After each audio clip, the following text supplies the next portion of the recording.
get down here without falling over and hurting myself. I have succeeded. It's true. I'm not surprised you roll do. Roll me over in the clover, roll me over in the clover, do it again. You'd lose the texture and the variegation. That is a sentence in a million years I never dreamed I would say. And it just seems natural, doesn't it? Or understand. It's awfully slippy. Yummy juice. Have you got any idea? Shampoo Gate continues. If you remember on a previous episode, Across England, as I get bitten by something. And they think, oh my goodness, she told me not to use the Australian stuff. Now I've got shampoo in my hair, the shower's running, you know what it's like, the suds coming.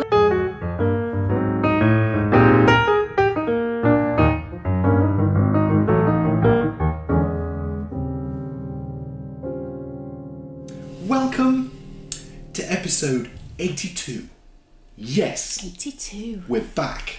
We've just established it's double my age, at least for the next month.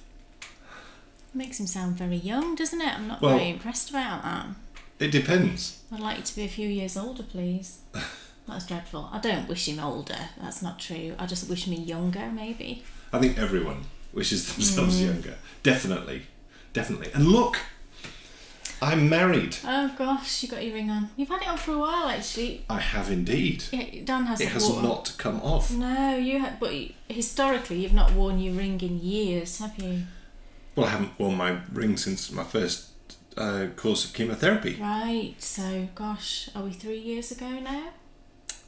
Who knows? I can't remember. We're trying not to think to be honest, about it. it's not something I particularly want to plot back and No, work at. it must be 3. It must be 3 years. I don't know. But no, because your I hands, swelled up like a... Yeah, your hands just seem to get bigger and then Like didn't a seem loony. to go down. So They've never gone down. No, we even had it made bigger, didn't we?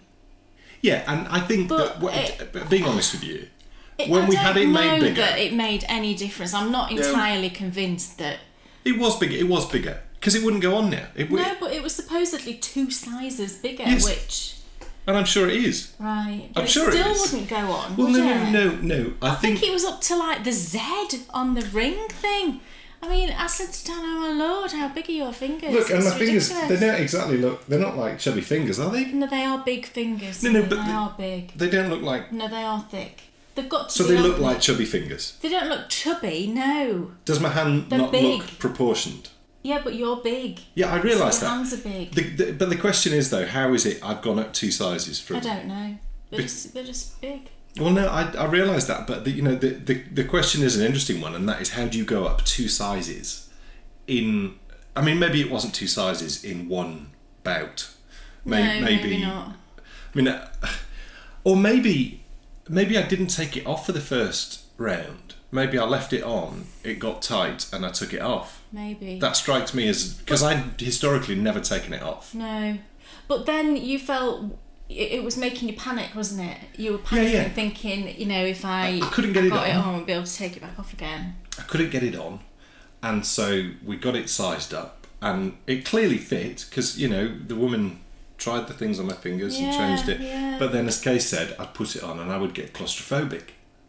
You did. It was that... And it was like making you panic a bit, wasn't it? Because you were just thinking, I can't get it off. And to be honest with you now, if I start fiddling with it and start moving it around, then I'll start to panic again.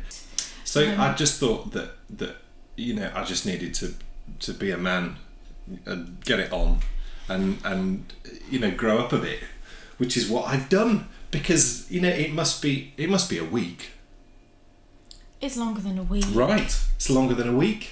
Now, the summer is sort of officially nearly over. Yeah, we're not autumn, are we, officially, until the equinox. Is it called the equinox? Yes, the equinox. When is that? I think it's like 21st of September. Wow.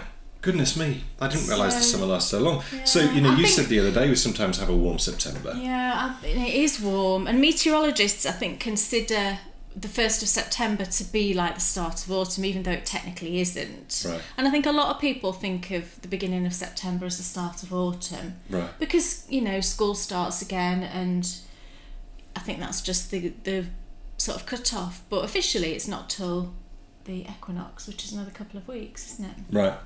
Well, So, as summer is nearly over, I thought that it would be appropriate now to maybe just, because as soon as summer's over, you're not going to want to talk about next summer.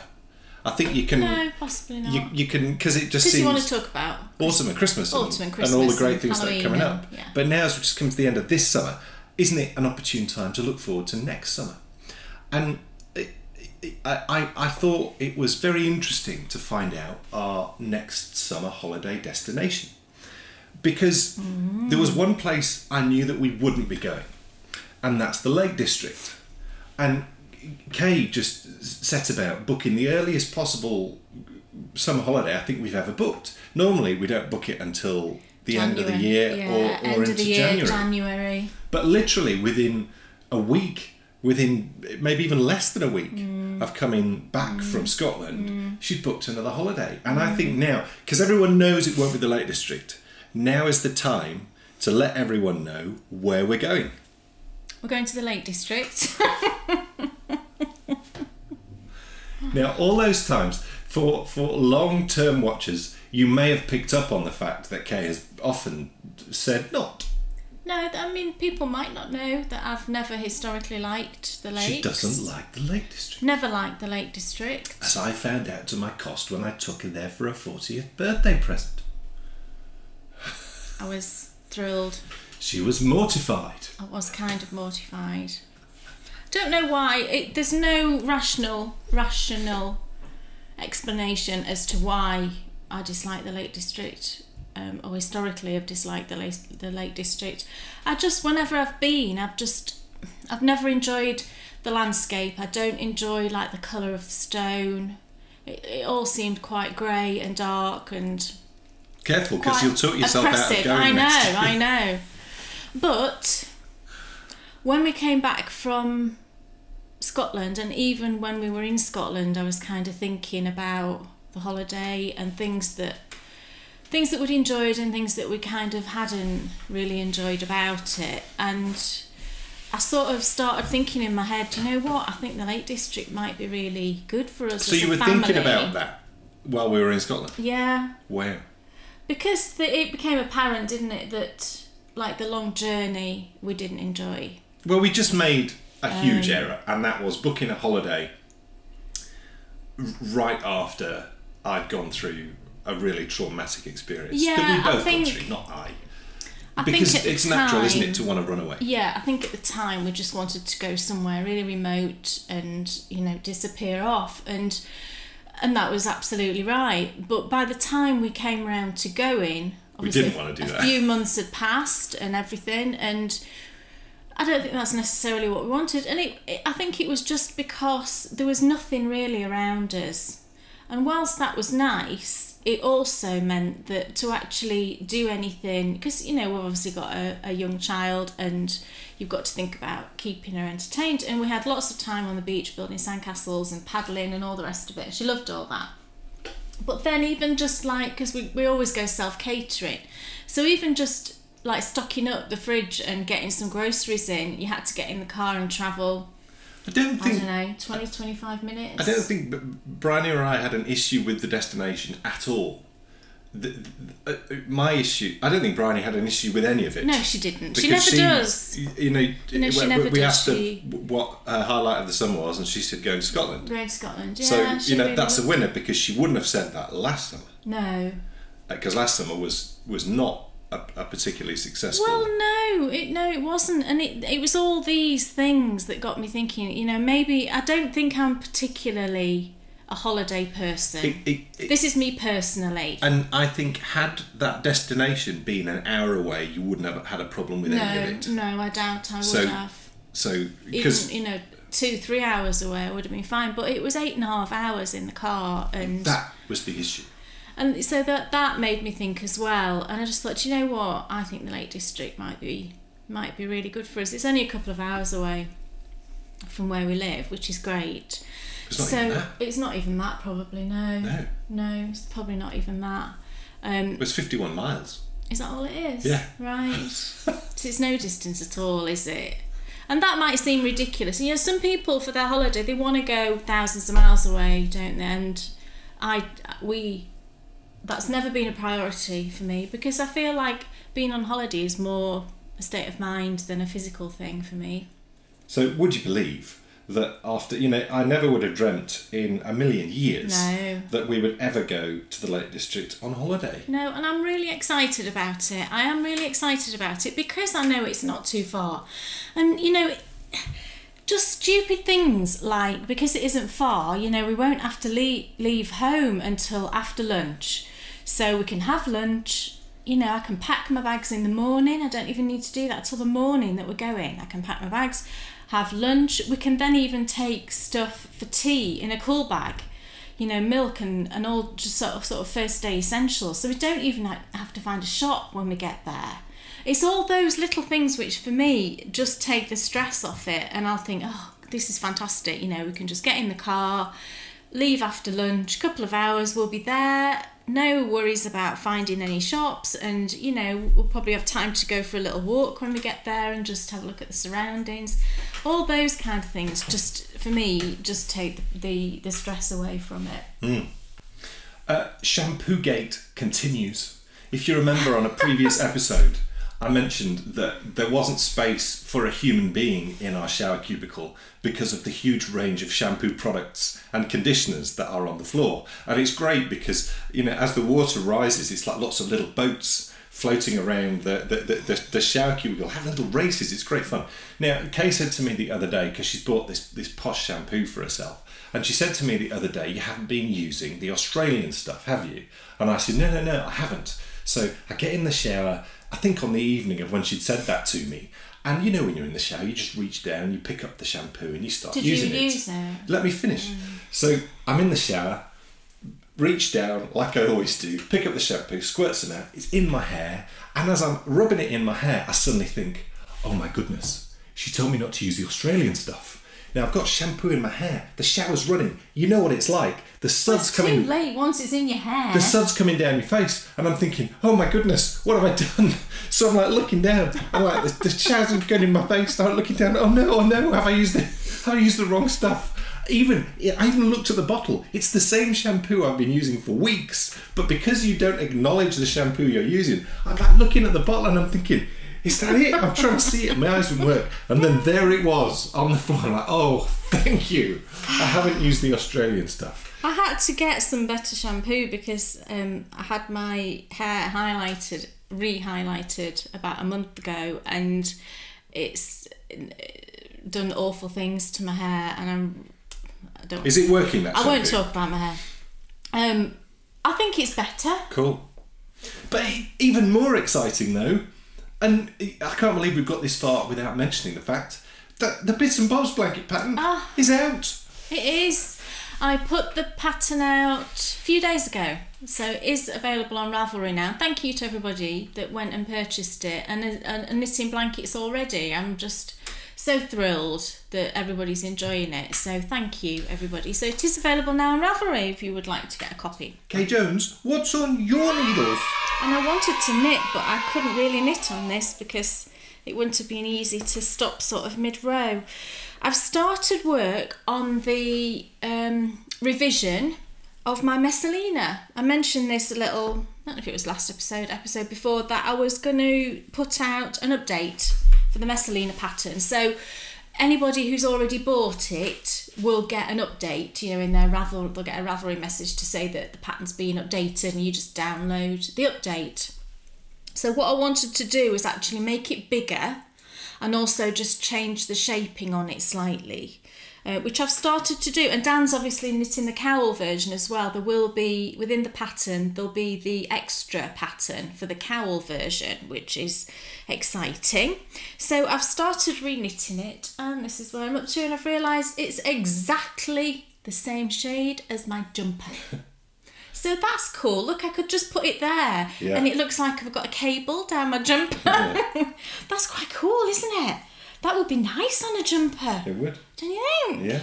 That's this is where I'm up to. So I don't know if, I mean, if you've knit the Messalina, you will know the sort of shape of it. I mean, essentially it probably looks exactly the same, but I can tell that this top edge here is much straighter. I've incorporated some different increases into it just to change the shaping of it. And I'm knitting it in Black as Swan is the Falkland Islands wool DK, and this is the Pebble colourway. And you all know my intense love for this yarn.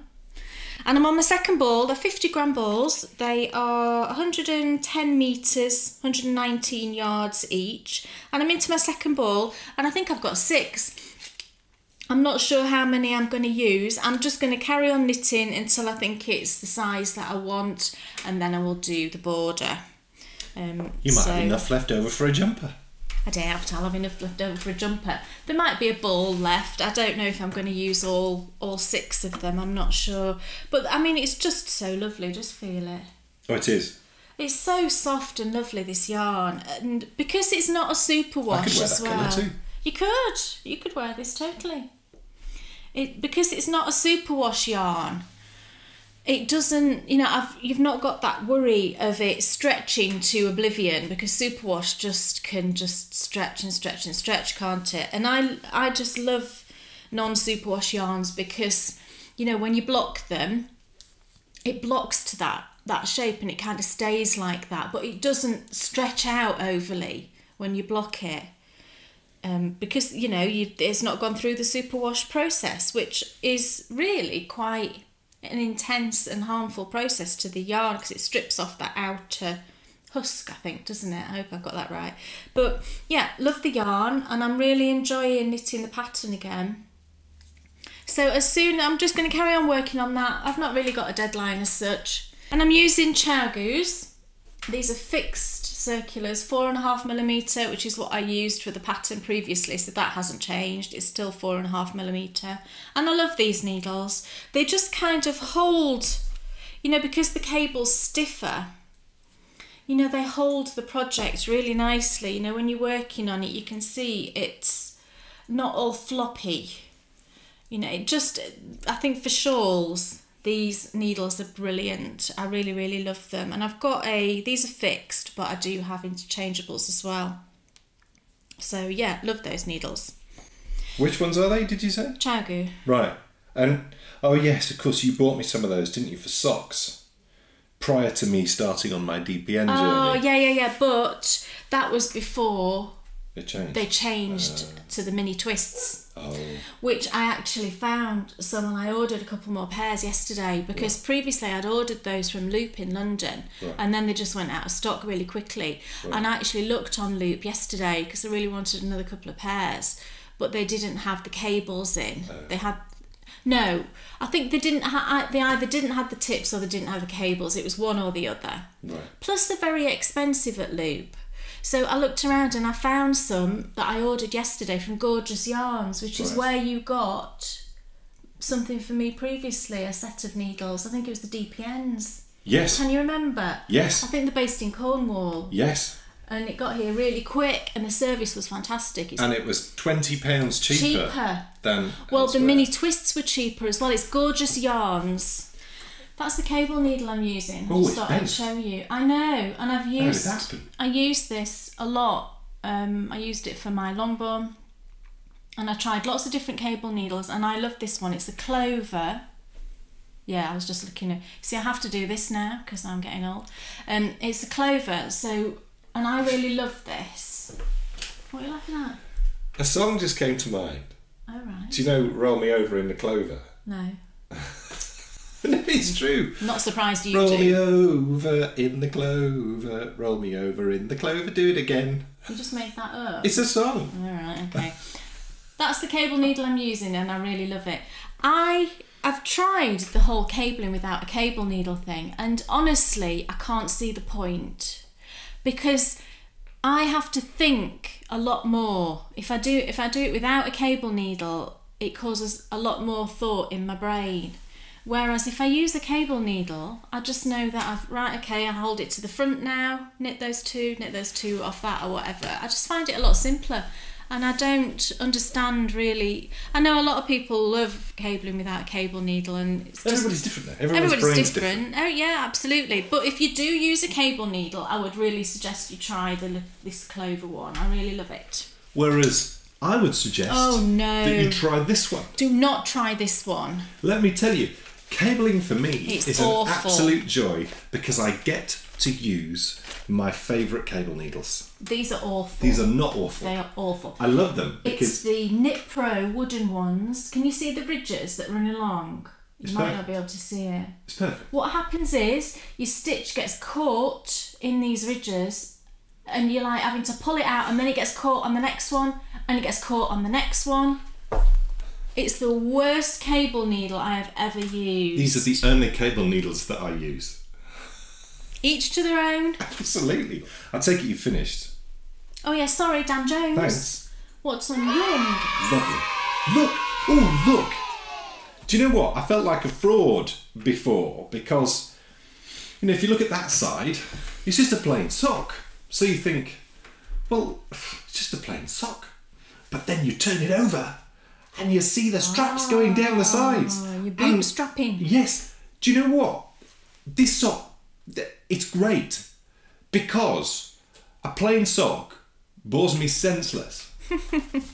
I really find it tedious. You know, knitting down, you're like, oh, just finished. And heel really? Foot just finished. Oh, okay, finished. You know, the only times it gets interesting in the middle and at the end. And, you know, I suppose that's good in a sense. But I'd rather it be interesting all the way through. All the best films are. And this has just enough interest to keep it fun. Or it has done so far. I just love how it looks too. And I love how it's going to look on the foot. And then, of course, when it gets down to the bottom, we're going to crack into a Balbriggan heel. Hold the phone, everybody. It's really nice. How exciting is that going to be? Now, what is also lovely about this is... It's lovely. Is this a different base to what I've used before? It's the same. It just feels softer. Does it? Yeah. All right. No, It's probably exactly just the same. a mental thing. Just because the colour is... It's a lovely. more straightforward colourway. So well, you wanted that, didn't you? I did. But you wanted it tonal, but plain with a bit of interest. Yeah, and I just threw in like a few little specks. You can see just there's the odd little speck comes up, which I think is quite fun, isn't it? You're like, ooh, a little speck coming up. I can't wait to knit that. So. Now, this sock is the whole reason why the Dan Lara project began. You worry that when you get to it, it's going to be a letdown. You built it up so much in your brain. Well, so far it hasn't been. No, you've enjoyed it. No aspect of this has been a letdown. I even enjoyed the that's 1 by 1, isn't it? It is 1 by 1. Yeah, I still can't tell. I mean, I can if I've got it side by side. 2 by 2 though. But I'm happy with 1 by 1. Oh, right. I enjoyed doing the 1 by 1. Right. It was fun. So, yes, this is the bootstrap sock. It's in the sock architecture book, and I would say that so far it's my favourite one. My love affair with DPNs just continues to grow. Aww. You know, it's so great. And the Chago, have you tried those high highers I gave you? I gave you some high highers. You don't remember, do you? Are they on the set? Were they yours? Old ones, or did you buy me some? No, I got them in my stash, and I've used them before, and I thought you might want to try them. So they must just be on my shelf. I don't know what you did with them. I put them into your hand, so I don't know what you've done. I saw some needles on my shelf. So I will. I'll give it a go. I wonder though, should I complete this pair with these don't needles? swap now. I was meaning on the second sort. Might that mess my tension up? It might a smidgen, but I never worry too much about that really. But it might do a tiny bit. Do it on your next pair. Try them on your next pair. See what you might bothers not like them. They are slicker than Chowgers. What bothers me is I don't know what to do now because I'm really happy. You know, it's working really great, and you know. Well, carry on then. Don't have to change. I just worry that. Do you know the issues I had when I first started using these? I did have issues, didn't I? And it took me. You know, I was like, oh, I'm not sure. Because you like the wooden ones. Yes. And now you won't use the wooden ones. No. Because what you're doing is you're upping your skill levels, aren't you? Because I'm now having to deal with much more yarn management because it's more slippy. Right. You're having to manage and hold and control a lot more than you would do. Go back to wooden then. No, I don't want to. All right. There's always pluses and minuses with everything, isn't it? So you move on to this, which makes it slippy, so you're not having to push and pull your project so much. But because it's slippier, you have to control what's going on more, otherwise you're going to drop stitches. And that's the difference. But it's like anything, it's like cycling with stabilisers. You know, that to me... I would still do that now. Yeah. But do you know what I'm saying? Wooden needles, for me, feel like cycling with stabilisers. They're going to give you that security, so you know it's true. you're not going to drop a stitch. I think people always recommend that new knitters start off on wooden needles because you're not going to drop your stitches, like Dan said, as easily. But as you start to improve and you want to, you know, if you want to push on a little bit, some people like Kay would stay with their stabilisers forever. I would. Whereas I really want to push on, you know, I want to push on and get better, and that's what these have enabled me to do. So I just wonder if I I don't know though now. Maybe I should, I'm going to try the high highs on the next pair. Okay. Yes. I'm glad we've established that. What else is on your needles? They look pretty. I know. Oh my goodness. I've been hugely into... I wish I was knitting those. I know, I'm just loving this so much. I've been hugely into my sock knitting the past few days in particular. All I've wanted to do is knit socks. Really, really is. And it's been really therapeutic for me. It's strange because I sometimes don't feel like knitting for me is therapeutic, because quite often I might be knitting to a deadline, or I'm knitting... I don't know, you know, a design. You know, the past few days I've been just knitting on socks. I think for about 4 or 5 days now, all I've been knitting on is socks, and I've just loved it. And it has felt very therapeutic for me to do that, and I've kind of really needed it the last few days. So it's just been great. And I was working on a pair of socks that I've finished that I will show you a bit later on. And then I saw a photo that lovely Sarah Hepworth had posted on Instagram, and she was knitting a pair of socks, and they were Hogwarts themed, and the ones I was working on at the time were also Hogwarts themed. But what she'd done was she'd taken some yarn that she'd already knit a pair of socks in previously, but she had a bit left over, and she used it just on the cuff, and then the rest of the sock was grey, so it looked like, you know, a school jumper with then the Hogwarts houses in stripes at the top. And I showed it to Bryony when she was going to bed one night, and she's like, oh my gosh, that's amazing, mummy. So I commented and I said, oh, Bryony thinks that's the best thing since sliced bread. And anyway, of course, Sarah said, oh, well, I've got a repeat of each left in the balls. I'll send them to you, which is just so lovely, and that's so like Sarah to do that. And I was just, I said, oh, Sarah, you know, that's so kind, and I will knit them exactly as you've knit yours. So she sent me the 2 little sort of leftovers, and this is yarn from London House Yarns, and it's in the 4 Founders colourway. So it's stripes in the colours of the 4 houses. We've got, you know, blue and silver and grey and black and yellow and green and silver and red and gold. I had to think of the colours then. Is that all right? I don't know if I got those right. Grey and silver I might have got mixed up. But there's a repeat of each of those. So Sarah says, oh, you might want to do what I've done. So I'm absolutely going to do that. And I've got this grey, which is Cascade Heritage. So I'm going to do those for her, and they might be a Christmas present. But when she sent me those, she sent me another skein of yarn. Oh my goodness, and I nearly combusted when I saw this yarn. And I literally, that's what motivated me to finish the pair of socks I'd finished, because I wanted to then cast these on. So I finished those ones, cast this on straight away. And this is London House Yarns again, and it's in the Box Beans colourway. So it's London House Yarns, who have now, she's got, I don't know if that's showing very well actually, it's quite a pale colour. She's got her own website now, which is fantastic, it's Steph. And this one, like I said, it's Box Beans, and it's 75/25 superwash merino nylon. And she just thought Bryony might like it, you know, because Bryony's massively into Harry Potter at the moment, and I think forever, the way it's going, to be honest. And I started these socks and I had no idea how it was going to knit up. This is it in the ball. It was obviously skeined up, but it looked very much like this in the ball. It had been reskeined, so it looked all kind of mingly colours like this. So I didn't have a clue how it was going to knit up, and Bryony said to me, is it self-striping? And I said, do you know, I don't know if it is. I think it might be variegated. Well, anyway, it's only tiny micro stripes. Look at this. Oh, look at that. Oh my goodness, it's so fun. So the repeat goes from, what have I got at the top there? It's like that sort of cappuccino colour. So it's sort of down to around here. So it's a long repeat. And you just get 2 rows-ish of each of the colours. Oh, isn't it fun? So I knit all that, I think, in a day, because I was just like, oh, what's the next bit? What's the next bit? It was just so exciting. And then you sometimes get a little row that's speckly. Like I've just knit a row which was repeated up there, but can you see on my needles here, this one is all speckly.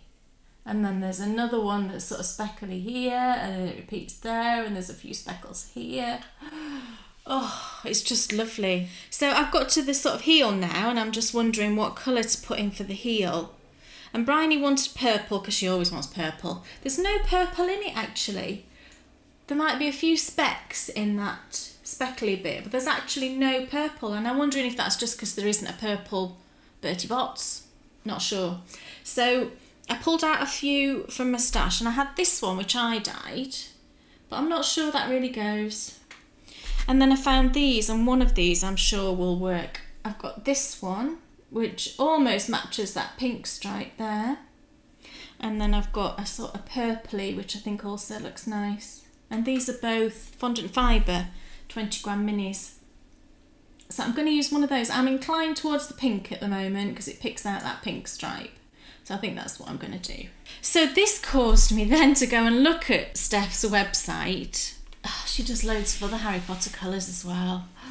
They're really amazing. There's like Yule Ball and Christmas at Grimmauld Place and some other ones as well. Oh yeah, I'm loving it. Just really, really loving it. And I'm using Magic Loop. I've been Magic Looping for all my socks just lately. Well, it's only because I think working on... Your tension's weird. No, it's not. It's... My tension's weird. I thought your tension was weird on DPNs when you knit socks for me. Oh, I can't use DPNs for you. Right. Because my tension is tighter on DPNs. Interesting that, isn't it? Because you'd think it wouldn't be, because of all the changeovers. I know, it definitely is though for me. It's definitely Weird. Tighter. But, yeah, so I always knit Magic Loop for you. But it's been causing me even more pain with my dodgy elbow, which is still aggravating me. So I've just been using Magic Loop because that's not been as harmful to my elbow, I suppose. And I think what it is with the DPNs, when you go into change, I think when I pull the yarn across, I kind of twist my elbow a bit like that. And I think it's maybe that. So, but I'm quite happy using Magic Loop, although I kind of run out of needles. Because I've got a bag upstairs with 3 pairs of socks in that I can't show you yet because it's in 3 colourways that I've dyed up for the patrons. I'm doing a special Harry Potter series at the moment, and the first one just went out last week, so I'll be able to show you that next time. But I've cast on a pair of socks in each of the colourways, so I've got 3 on the go upstairs in those. I've got a pair here, and I think there is another pair as well. All I want to knit at the moment. So yeah, 2.25 millimetres, and these are high-highers, which are lovely. Really like this Magic Loop. Very nice. And I just love it. If you've got a skein of this in your stash, oh my goodness, pull it out and start knitting it, because seriously, how fun is that? And I know when I put the heel in, because I'm doing a heel flap and gusset, it will alter the stripes a little bit, but I'm thinking what I might do is, instead of doing a normal heel turn, I might do a square heel turn, because you have less gusset decreases to decrease when you do a square heel turn, because you have fewer stitches left on your heel turn than when you do like a handkerchief or half handkerchief. So that might help just to keep that stripe. So I think I'll do that. Cool. Look what I've been knitting on. Look at the bag. Like an absolute trooper. Yeah. Yes, look. Gosh, I hope it fits. I've been knitting on this like an absolute trooper. And, would you believe... Do you think it'll be okay? I'm about to add... Well, yes. Because there's loads of material in it. It might be alright. I've lost a bit of weight, so maybe it'll be okay. Well, it's going to be a while until I finish it. So I might have lost a bit more, so yeah. Well, who knows though? Cool. Who knows? Who knows? Because it's straight down knitting now. It's lovely. So, look what I'm about to add in. Another ball. Do you want me to wind How many? No, I can do it. Oh, it's shaped funny. The end that comes out of the middle, usually you can find very easily. So I would always find the end that's in the middle. And do you just wind it straight wind out? From the middle, because then it's not rolling around like that as you wind it. So you don't need to put that onto the big thingy. How would you put that onto a Swift? Well, exactly. That was my point. No, all you do is you find the middle. And then wind it slowly. Yeah, and just wind it, and it'll just. Right. Do you think I can do it? But you'll be fine. It'll take you 3 seconds to do that on the ball winder. To wind it? Yeah. Wow. Okay then. I shall do it. So yeah, I've been knitting loads on it, and I love it so much. It's so great. I would knit on this all the time. I really would. Oh, it's really tricky because I would also knit on the double knitting all the time, and I would have actually have done more of this, and I've done lots, but I didn't because I finished the ball. You ran out of yarn, didn't you? Yes, but yeah, Irish coffee, straight down knitting with the cables. Everything's absolutely fine with it. Yes, the needles are wooden, and to be honest. Oh, so they are, because you started knitting on that ages ago and you liked wooden then. I still do like the wooden. I wouldn't change now. Well, no, jumper. It's funny because I don't think my inclination with Magic Loop on a project like this would always be to go with wood, because there's so many. That's not Magic Loop. No, not Magic Loop. Knitting in the round. Knitting in the round. There's so many stitches on the needles.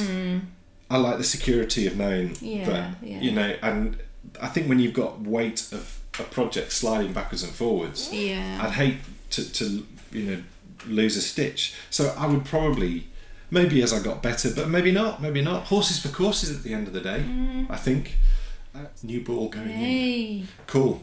What else is on your needles? Well, mine is also a garment. Ooh. I bit the bullet and I'm working on the second sleeve of the Wainthrop. And you all know that I wasn't looking forward to doing the second sleeve because I didn't enjoy the first sleeve. Not one single stitch, unfortunately. So it's the Wainthrop. And the other day I just thought, you know what, just stop moaning, Kay, and get on with it. So that's what I did. And I've worked What day was that? It's probably about a week or so ago, actually. Right.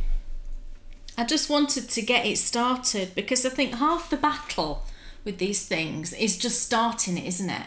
Once you've started it, it's like the second sock. That's why I always try and cast on the second sock straight away, because once you've started it, it doesn't seem quite as much of a battle that you've got on your hands, really. So first sleeve, as you can see, all done. And that's where I am on the second sleeve. So I've worked quite a lot, actually, haven't I, if you look at it. I did all of the sleeve cap, which is short rows. And I'm now just into the section where you work in the decreases. So you knit a certain number of rows plain, then you do a decrease. And you do that about 10 times, I think. So at the moment, I'm still on a 16-inch, like a hat-sized needle. And I'm still okay the number of stitches, but as I get less stitches on there, I'll change over to the 12-inch. I think it was kind of maybe about here that I changed over to the 12-inch on that sleeve. So I'll do that, as soon as I think to myself, oh, they're a bit stretched, those stitches, I'll change over. And actually knitting the second sleeve is kind of even worse than the first, because you've also got that whole sleeve dangling about, haven't you? And I know someone said to me what they tend to do is, as soon as they've taken the sleeve stitches off, they will kind of put the body on hold and work the sleeve so you've not got the whole of the body. And I agree with that. But because this is a cropped cardigan, there's not really a whole lot of body going on. You know, there's only, once you take the sleeves off, I mean, you've got this, I mean, it probably would have made a bit of a difference, I think, if I'd have done that. And I should have done that in hindsight. But the thing was, I was really enjoying knitting the body. And I really, really wanted to knit it. So I didn't want to stop knitting that and do something that I wasn't kind of looking forward to. I just wanted to enjoy what I was enjoying, if that makes sense. So once I've done the second sleeve, this will be finished very quickly because I'm really looking forward to picking up for the collar and the button bands, because I really love picking up stitches. I really enjoy that. And it's garter, I think, as well. Yeah, the button band and the collar, I think, are both garter. Can't really tell from the picture. So, I mean, I really enjoy doing that. So who knows where this will be next time, because I am kind of in a finishing mood right now. I don't know why. I think sometimes it just comes upon you, doesn't it? You just think, oh, there's just, you know, I've got loads of things that are not far off being finished. I'm just going to work on them and get them done. So who knows? That might motivate me to get this second sleeve finished. But I'm using Cascade 220 and it's one of the heather colours, but I can't remember. It might just be grey heather, I'm not sure, or silver heather or something like that. It's 8401 is the colourway. And I had this much left from sleeve 1. And I'm on a new ball. You can see I hand wound this because I couldn't be bothered going upstairs one night to wind it, so I just put it over my feet and hand wound it, which took me 5 times as long. I should have just gone upstairs to do it, but there you go. So I'll have as much left of that, you know, the same amount. I'll have 2 amounts of this, which I'm sure will be plenty for the button bands, because, you know, they're only button bands, aren't they?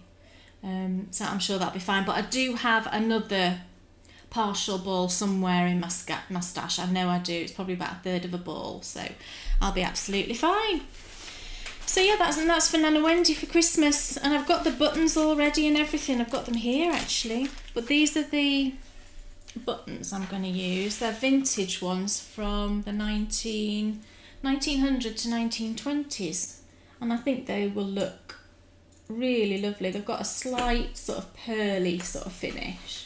But the colour I think is perfect. So Checked and squared sock number 2. And initially I was, again, when I started it off, and it's funny because I love the pattern, but I started it off and I was like, oh, because it is like just an extension of rib, but it's only the first 2 rounds, and then it's as soon as you get into the next and it offsets that it stops feeling like rib and you've got that lovely effect. But it's funny, isn't it, how I just don't like ribbing. You know, if you like ribbing, I think this might be your favourite sock in the history of the world ever. What I love about it is that just the texture. I think the texture looks great. So as soon as you get in, and also as well, I love any sock which you can read easily, and you can read this really easily. And it's interesting because, you know, you're always reading your knitting every couple of rows, swapping over and you know, carrying on. And like I said, at the end of the day, it's the texture that really rocks and looks really good, and it fits her really well, and she really likes it. So win-win all round. it's lovely. There's the first one. It's really nice. And I think it would be lovely in a fingering weight sock as well. Well, I'm working up to that. And I think it would work lovely with variegated yarns as well. Because I think that texture would break up any chance of, you know, any sort of pooling chances. I suppose I would just worry that you'd lose the texture in the variegation. I don't think you would. Right. I mean, I suppose we'd just have to try it.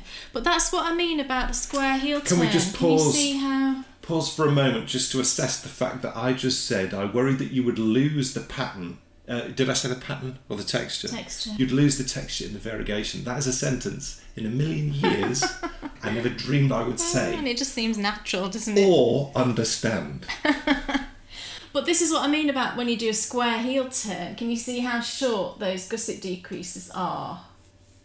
You don't have to do very many at all, because you've not introduced as many stitches when you do a square heel turn. So I think that's why I'm going to do it on that one that I spoke about. It's an interesting dilemma between 2x2 or 1x1. And 2x2 probably does look I a like bit more appropriate. I think 2x2 always looks neater, I think. And it's quicker to work, isn't it? I don't know. It is. Of course it is.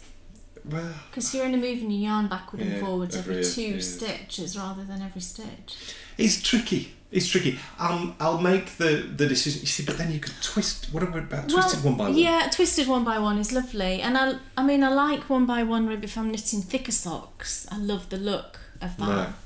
But like this on my Wainthrop is a twisted rib, and I think it looks really lovely. Yeah, oh, it does. And you know, maybe what I should have done, maybe that's the answer. Oh, well. See, that's a twisted rib, and I think it looks lovely. Oh, I'm already thinking of... Yeah, look. It does look really... So that's what it would look like on a sock, isn't it, effectively? Oh, that would be lovely on a sock, wouldn't it? Can you imagine that as a sock? It would. Wouldn't that be lovely? So that is my checked and squared. And what else is on your needles? I've got one more sock. Well, I've got about 7 more socks upstairs, but I won't talk about those at the moment. I decided, for some reason, that not last night, the night before, I wanted to work on Dan's Scrappy Christmas sock. So I did, and I finished a sock. This is what I mean. I worked on this sock and I just knit. I just couldn't stop knitting. And I don't know what it is at the moment with socks. And I finished a whole sock. So this is the first one. And when I picked it back up, I was here in this sort of green stripy bit. So I knit all of that, and it's 72 stitch count, in one evening, and then the next, not even through to the evening, I think it was like just after tea I did a bit more. So yeah, finished it. Isn't it lovely? It's so fun. Look at your Christmas sock. I know, I like the end. This bit, you like this yarn? Yeah. I know, it's lovely. I could knit a full pair in that. So I'm using cool. 1, 2, 3, 4, 5 different yarns. I've never had a Christmas hat before. Oh, I should like a sock head hat. It would be a thin one. You could use it. You could wear it running. Don't put a bobble on it.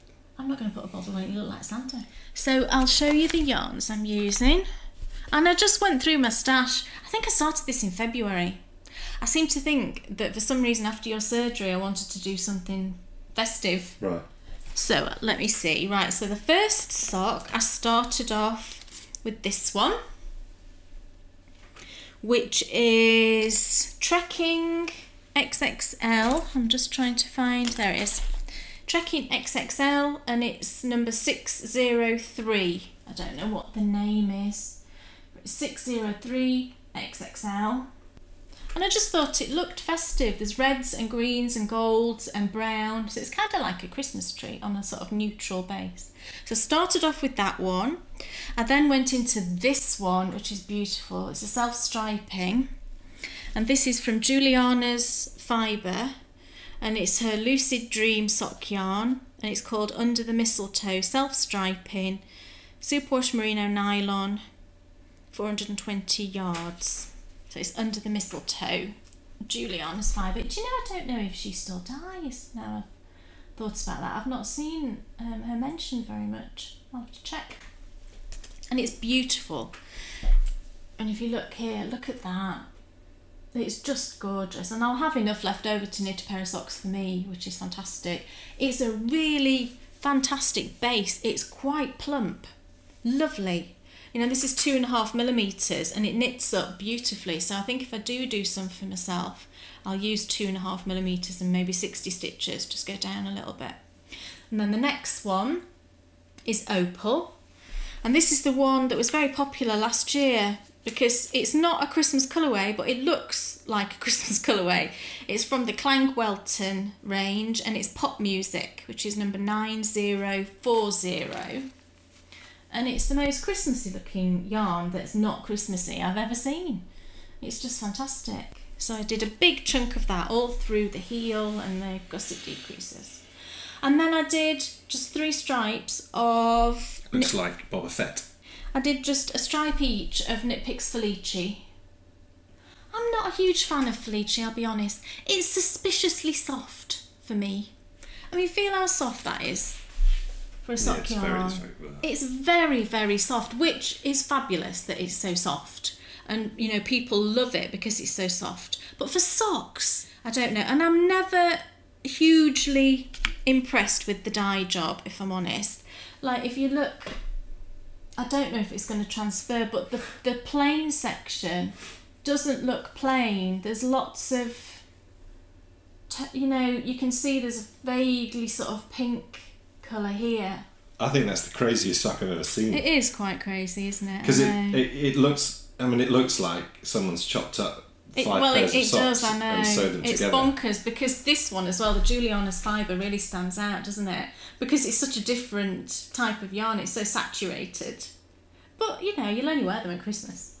I'll wear them anytime I like. Well, you can wear them, absolutely you can.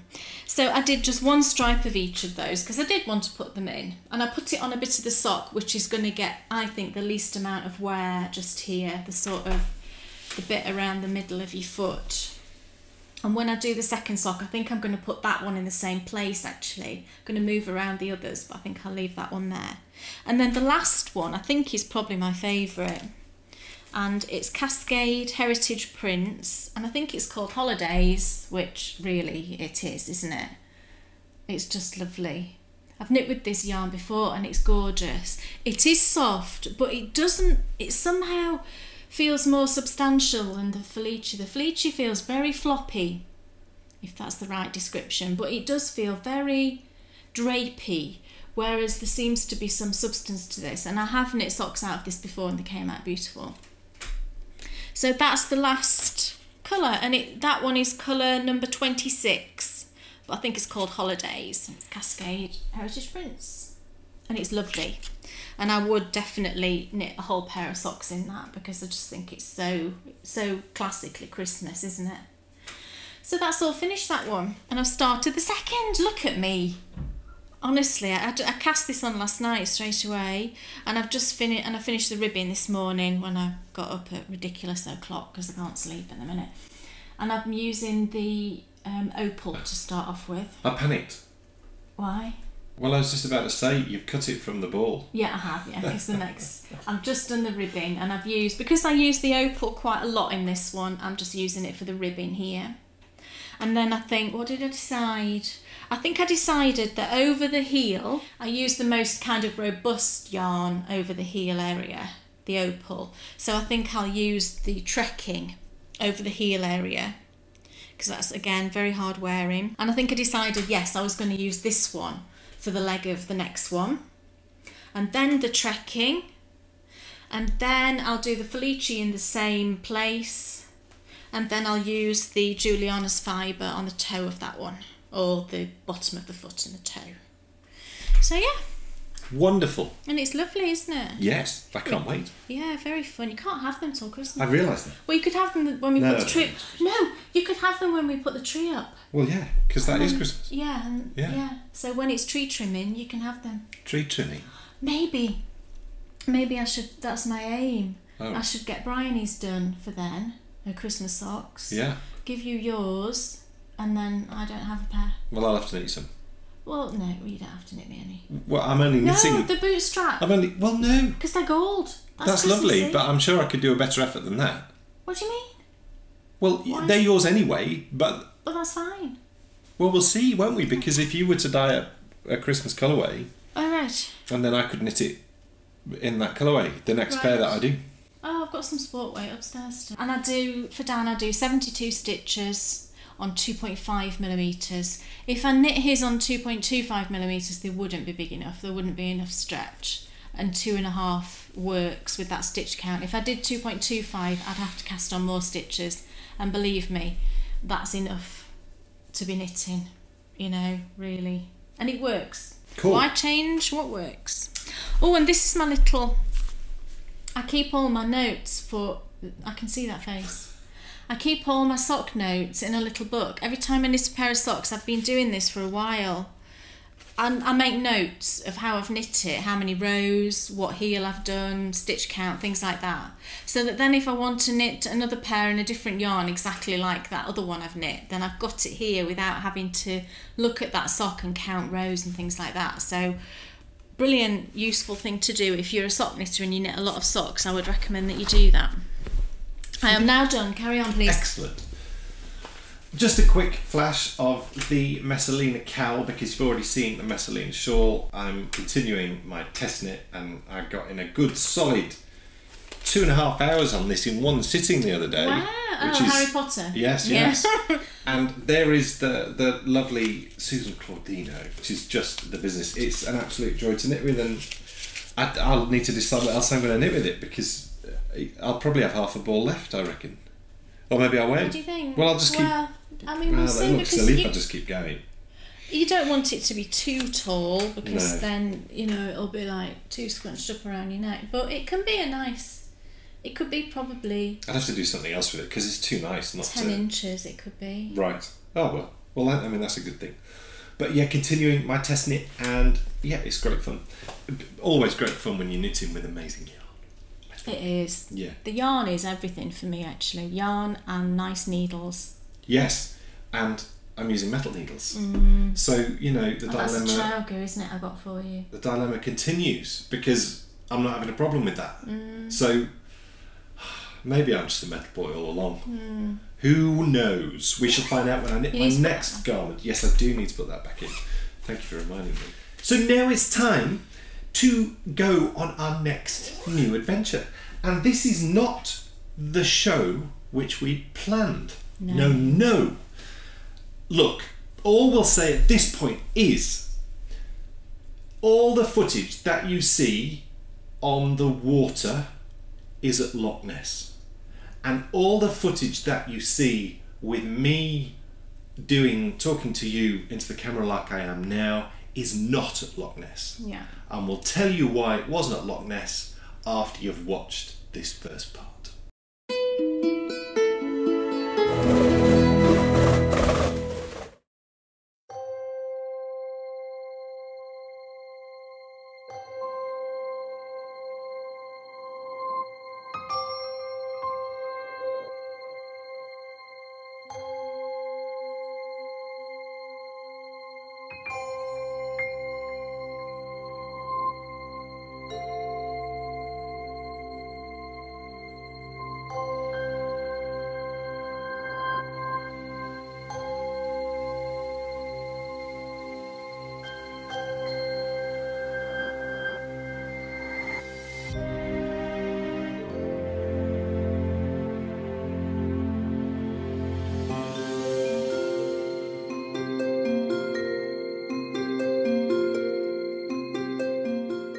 In 565 AD, something mysterious was seen by the famous Christian Saint Columba swimming down the River Ness.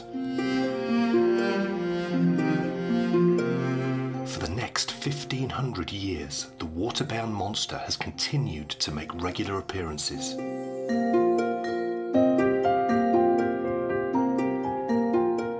Those who have seen it are in no doubt it's real, but after all these years, why is there still no photographic proof? And why does this story continue to fascinate the world? We're here to find out. These are the new adventures of the Bakery Bears, and it's time for us to go hunting Loch Ness.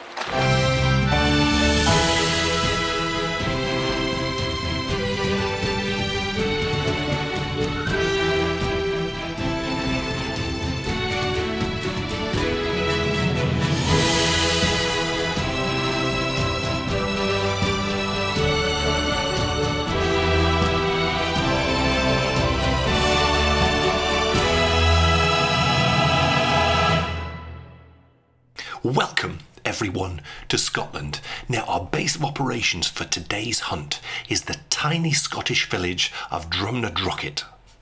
If you want to find Nessie, this is the place that you come to.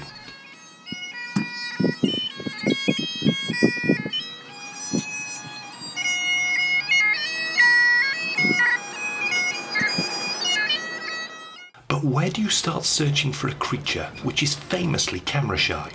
Now, the obvious choice you would think is right here on the waters of Loch Ness, and we have the perfect vessel to search the depths. It has radar, sonar and GPS systems, so surely if there's something down there, we're going to find it, aren't we? Now that's where you're wrong. Have you got any idea the size of this loch? Well, I shall tell you, it's 126 fathoms, that's 755 feet. Every lake, every freshwater lake in Britain and Wales, you could take the water out of that, you could stick it in here, and it wouldn't even fill it up to half. In fact, we found out today that if you cleaned out this loch and you put the population of the world in it, you could fit them in at least 3 times. So that's 3 times of the population of the world in this loch. That's huge. So here's the plan. We're going to take our transport for the day along with our Captain Dave, and we're going to start at the very beginning. Where was Nessie first seen? Once we've done that, we'll try and trace her footsteps and see if we can pick up her trail. Our first stop is the River Ness, right here. Now, Loch Ness Monster sightings are meticulously documented, and we know that in 565 AD, Nessie made her first recorded appearance. It was logged by a man called Columba. He had arrived in Scotland 2 years before with 12 of his friends. They had come with a very special message. That message was Christianity. Now, Columba was an amazing man. He'd already found himself at the forefront of Ireland's conversion from Druidism to Christianity, and their Scottish neighbours had watched on in awe as theological learning had transformed the country. So the Celtic tribes of Scotland invited Columba to come over to Scotland in the hope they too would follow the same path as their Irish cousins. Columba and his friends would have arrived at a beach much like this one, and they travelled in a wicker and leather curragh. They set up their base of operations on Iona, and Columba then set about his mission to spread the word of Christianity throughout the land of Scotland. 2 years passed, and St. Columba and his followers found themselves here on foot, following the path of the River Ness as it made its way down to the loch. To continue their journey, the party needed to cross the great river. One of Columba's followers saw a boat on the opposite bank and began swimming across to retrieve it so his friends could cross without getting wet. But a huge water monster saw the man and darted at him with his jaws open. Columba stepped forward and made the sign of the cross whilst commanding the beast, saying, "Go no further, do not touch this man." The monster fled terrified. Now, Columba was on a quest to bring Christianity to the people of Scotland, and his encounter with Nessie gave him the perfect good news story to demonstrate the power of his faith. 2 days' walk from his encounter with the monster and Columba arrived here. This was the site of the first major settlement along Loch Ness. Word had spread far and wide of the monster's defeat. Now excitement had reached fever pitch. This is the famous Castle Birkett standing on the western banks of the loch. In Columba's time, this was an extensive medieval fort, and I can just imagine crowds waiting to hear the stories of this amazing man. But most would be flocking to hear the story of his encounter with a monster at the River Ness, and how he and his faith defeated something all would have perceived as evil. This was a time when man didn't know what laid over the horizon, and if someone like Columba said they saw a monster, you believed him without question. Now, I believe this is where the heart of this story lies. After Columba finished his absolutely groundbreaking visit to Scotland, where he converted the whole country to Christianity, the story of his tale of him defeating the monster at the River Ness lived on, passed down from father to son and from mother to daughter. And from that day on, eyes were constantly turned out to the water in the hope that they too would see the amazing monster that Columba had defeated. I'm sure you won't be surprised to hear a huge proportion of Nessie sightings are logged here at this beautiful castle. None of what we see today would have existed when Columba arrived. These buildings date from the 13th century. In 1229, after a series of rebellions by the local clans against the Scottish crown, King Alexander II ordered the building of this castle, and what a great fortress it is.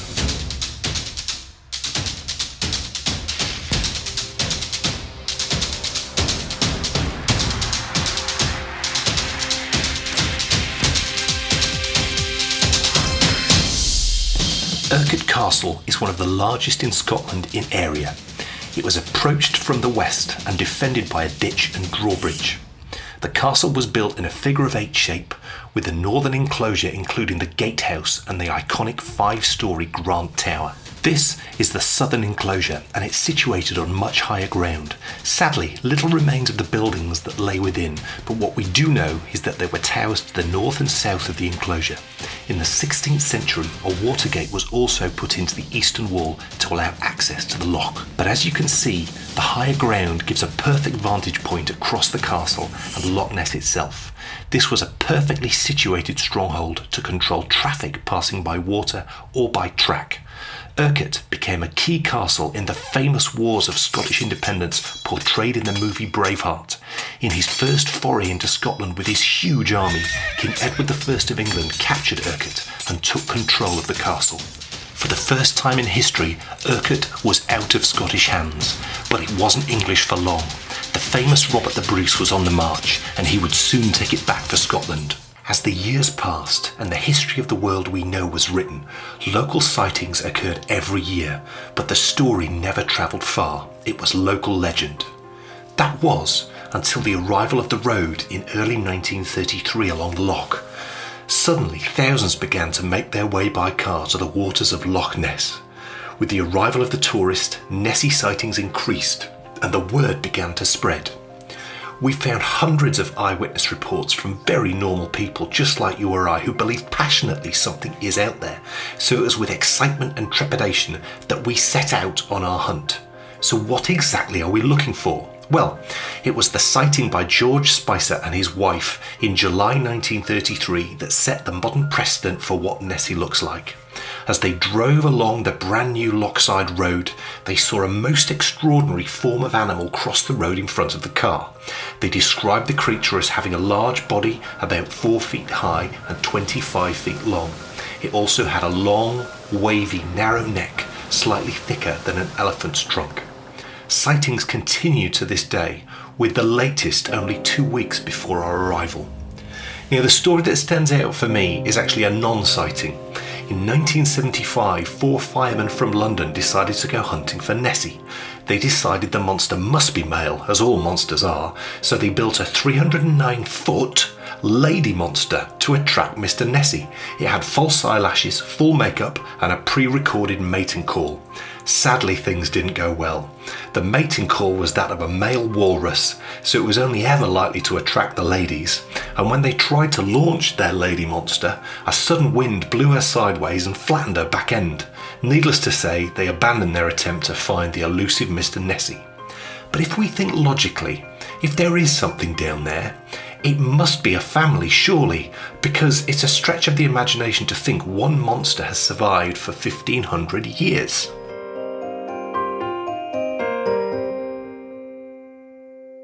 So we've come to the end of our hunt, and the question you're dying to ask is, did we find anything?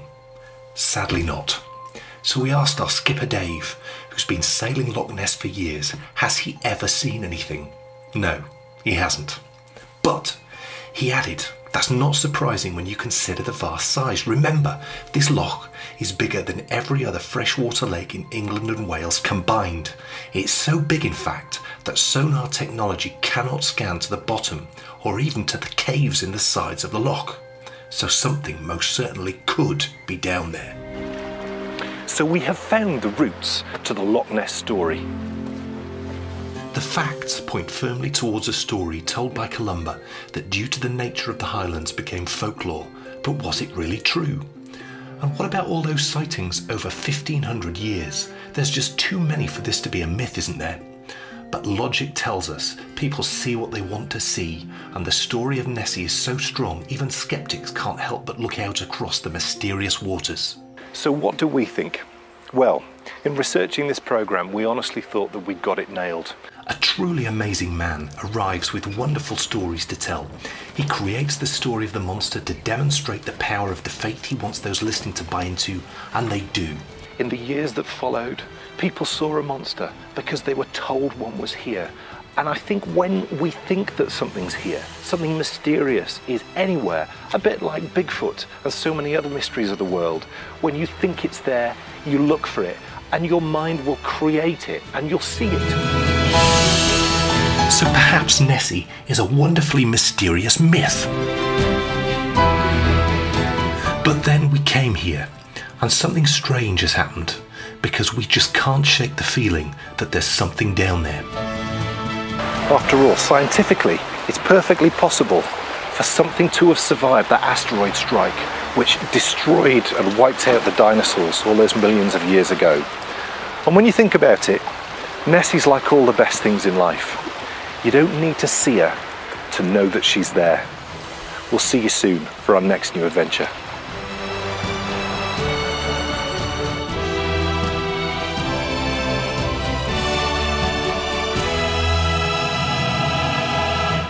Well, you may be wondering, why that show effectively just ended. We didn't have the best of days. No. You see, in one sense we made a mistake. In another sense we didn't make a mistake. It shouldn't have been a mistake. Well, the mistake wasn't going hunting Loch Ness. No. Because that was fun, and I hope that you really enjoyed that. The mistake was planning a trip to Castle Birkett. Yeah. Because we... In August. Well, yes, you're right. We don't ever, do we? We never go to the places that you would expect.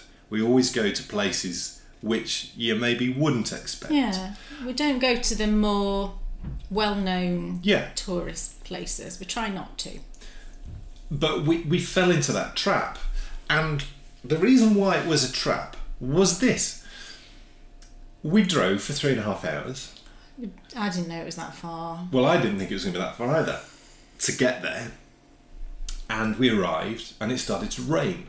Literally, as soon as we arrived, it started to rain. And it hadn't... We'd been checking the weather every day, hadn't we? We'd consistently moved the trip Yeah. further back in the week because it was It's always showing- forecast yeah. rain. So, that's cool. We expect that. But what we always try and do is we always try and get the best possible day we can when we go and do the filming. So, But we couldn't put it off any longer, could we? We're coming home. We were going... Yeah, we had to do it. So we planned the trip and we went, and no rain was forecast, and we arrived and it started to rain. We couldn't believe it. So, that's cool. That's cool. We've worked with rain before. So we get to the castle and they wouldn't let us in. Into the car park. We literally couldn't even park the car. So we thought, right, okay. It was full. The car park was full. They were saying go to the now I've never heard of this before, the park and walk. Park and walk. I've heard of park and ride, but not park and walk. He was telling people you've got to go to the park and walk, which was that direction. So we were like, right, okay. Very aggressively. He didn't That you look had to go to happy. the This park and fella walk. did not look happy. Look like a bouncer Yeah. at a nightclub, Yeah. ejecting people. So we turn around and we drive back to the park and walk, and it must have been 3 miles. Yeah. But it's uphill and down dale, and it's all along a busy road. Yeah. So we drive back, and I said, okay, well, we can't do that because we can't. First of all, we can't walk that distance, not with B, And we had a picnic, and we had all the gear, the recording gear. that was the key. It's raining, and we can't get the gear wet. So we're like, okay, what do we do? So we went and found a car park, and the most grotty, horrible car park you've ever found in your life. Well, it was at Drumnadrochit, Yeah. Drumnadrochit, which is the nearest town, isn't it? Yeah. So we went there, and we parked in the car park, and we sort of thought, what should we do? And we got out, we went for a walk, we came back, and we thought, what should we do? And we thought, okay, we'll drive up again. I'll try again. And this is about an hour and a half later. So we drive back up again, exactly the same thing happened again. Yeah. So we've now tried over the course of 2 hours, and we're getting closer and closer to our booked cruise time. Yeah. So we sort of didn't have any choice. We were talking about all sorts of things. We were talking about pulling the whole episode. Yeah, we didn't know what to do. We didn't know what to do, and I think because we were so far from home as well, we didn't know the area, and we didn't know if there was any sort of alternative thing to do. Well, there wasn't. No, because you've got a very long road that just runs directly down the loch. Because the loch's enormous, isn't it? Yeah. So there was no alternative destination to go to. There was no way. We tried over the 2.5 hours that we had available to go into the castle. And there was nowhere to have a picnic. Nowhere. No, in fact, there was so few places to have a picnic. We saw someone sat on a picnic table on the side of a busy main road in the village having a picnic. I mean, and it's as we walked past, I said, not pleasant. That looked pleasant. And you said that I actually thought that might be a good place for us to have a picnic. Well, we were just looking for somewhere, and in the end, we ended up just eating it kind of in the car, because it was raining a bit as well. And I said, well, it's lunchtime, we've got to eat, so let's just eat in the car and might feel a bit better after some food. So the planned episode was focused on Castle Birkett, and we weren't going to take you on the cruise element until part 2. But actually, that's given us an opportunity. And that opportunity was to actually share with you some of the amazing sights that we saw closer to home. Yes. Yes. Yeah. So closer to where we were staying. Yes. Dan means. Yeah. So there is a part 2. The hunt for Loch Ness Monster is over. And of course... we didn't find it. No. Although, look, we got a postcard. This is the boat that we went on, and they gave us this postcard. And the skipper, that's him there, is one of the most experienced Nessie hunters. Is that right? He's the reason why we booked it, but unfortunately, I think it must have been his day off. Or maybe, I'm looking at him, he's quite an old George chap. Edwards, that's his name. George Edwards. He looks an older chap, and you wonder if maybe he only We didn't works. have him as the skipper. It was a different fella. Dave. Dave, was it? Yeah. But these are some of the photos. This is some of the photos he's taken of this mysterious creature. And you can see here that there's also like sonar, is it? Yeah. Radar? I don't know, sonar. I looked at all the cruise options, and we picked that one because he's actually got an area of Loch Ness that's named after him, because it's impossible to scan the full depths. And he did manage to get down to the deepest that anyone's ever got to before. So I think there's something called the Edwards Trench or something or other that he did. And it was in that boat that he'd done it. So I mean, it's quite creepy on the loch. I found it quite creepy because the water's really dark because of all the peat that washes in from the hills. It's very dark. It's like a sort of greeny, browny, dark colour. And when you're looking down into it and you think how deep it is, I found it quite creepy. Yeah. Well, no fish can survive below something like 2 metres, I think. Oh, right, because it's so dark. Because of the intense levels of peat, that nothing lives down there. Everything is in the top. But, when you stop and you consider, as we covered, when you consider the depth that's crazy. It goes it's like the Grand Canyon, isn't it, when you think about it like that? It's bananas. And, it's difficult to get your head around. We said in the show that it was 3 times. I'm sure that's what I read. Yeah. Well, on the tour, he said 15 times the world's population would fit in that hole. Yeah. That's bonkers. So there's a part 2, and it's coming later on in the show, and I get to take you on one of my runs. Oh, wow. Yes. I've not even seen this. So. No. Well, hopefully you'll enjoy it. Because actually, I enjoyed that more. Well, it's difficult because it's just because we were struggling with what had happened on the day, and it was very. We felt loved, very. Just annoyed. Yeah. Castle Birkett's loss is all of our gain because you're going to get to see a whole load more of Scotland, and it's very, very pretty. Yes. Now it's time for us to find out, Kay Jones, what's off your needles? I do have something, and that's thanks to my current sock knitting craze. I finished Bryony's Gryffindor socks. I wasn't sure whether to call them Hogwarts socks, but it's not, it's Gryffindor, isn't it? Oh, and I love them. Look at those! Aren't they just fun? I think it looks like just the kind of pair of socks that you would pack in your trunk to go off to Hogwarts, isn't it? I love them. I really, really love them. And actually, I realised I should have planned a bit better for these stripes, because if I'd have been clever about it, I would have realised I know generally how many rows it takes me for a Bryony or my size sock, and I should have then worked out how many rows of each stripe to do. I didn't do that. So of course I realised when I got down here, do you know what, this is going to be a bit long because I need to finish on a full stripe. So the only alternative I would have had would have been to finish on the stripe up here and then do like a longer bit of toe, you know, knit some plain grey and then the toe, and I didn't really want to do that. So it's a tad too long in the foot, probably 1/4 of an inch, but it's for Bryony and I'm sure her feet will grow, and she's tried them on and she said they're fine, Mum, my feet will grow. But she can wear them perfectly well now. But just to compensate a little bit for the fact that the foot was a bit longer than I'd normally knit, I did a shorter toe. I thought that might help. And I just improvised this. It's a rounded toe. Do you know where you decrease at several points? If I show you there, you can see there's several decreases. And I just did it in such a way that there wasn't a huge number of rows. So it is shorter than a usual sort of wedge round toe. So that was good doing that, and I wrote down what I did so I can do that again if I ever need a shorter toe. And I did, you know, normal heel flap, gusset in the grey. So the 3 yarns that I used, they're all Cascade Heritage. I love this yarn. It's I think $5.99 or $6.99 a skein from Wool Warehouse. And I think that's just brilliant value.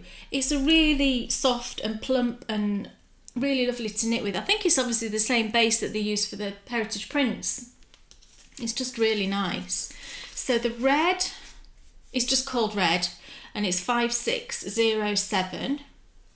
The gold colour is mustard and it's 5652.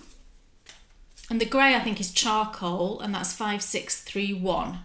In case you want to replicate it. And I did 12 rows, actually 13 really, of each stripe. And so in hindsight, if I was to do this again, and I might knit her some because she's a Hufflepuff. Yeah, she is a Hufflepuff.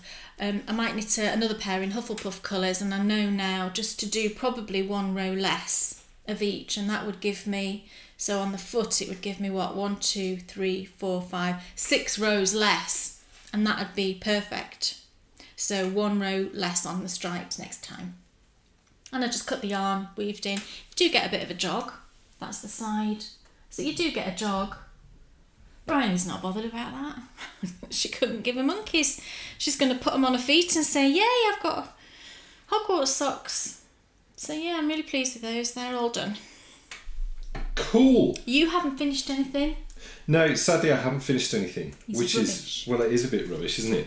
It's not acceptable. It's not acceptable. Not acceptable. But, well, no, it just isn't acceptable. It's just as it is. Well, it is as it is, and well, it happens quite regularly, Kay, if we're brutally honest. But we usually have something sometimes, finished. well, you do. Oh, right, okay. Sometimes it perturbs me the speed at which I knit, and then do you know what? I don't think it matters at all. Well, I've seen a lot of stuff lately where people are posting like little videos of how they knit, and some people knit so fast. Again, though, everybody's different. Everybody's different. You know, it might be that you enjoy that, but for me, that is not what knitting's about. No, and if it became about that, it would stop being the reason why I started to knit. Absolutely, I agree, and I don't knit particularly quickly at all. The moment it becomes some speed thing, that's the moment when it becomes the creation of a commodity rather than the joy of what you're doing. I don't know, you know, if you're knitting that fast, I'm not sure how you can be really enjoying it. It's funny though, isn't it, how I said at the start of this conversation that sometimes it perturbs me, and I think society makes you think that way. I don't know why that is. But speed is good because life is so fast paced. Yeah, maybe that's it. Maybe I'd be interested to know how you feel. Do you ever feel pressured to knit faster? And I think the whole point of knitting is it's a relaxation thing. And I don't Yes, you want to get things finished. You want to get things finished, of course you do. I love finishing things, and that's why I've been a bit more monogamous. I would rather be a bit more monogamous and get things finished that way.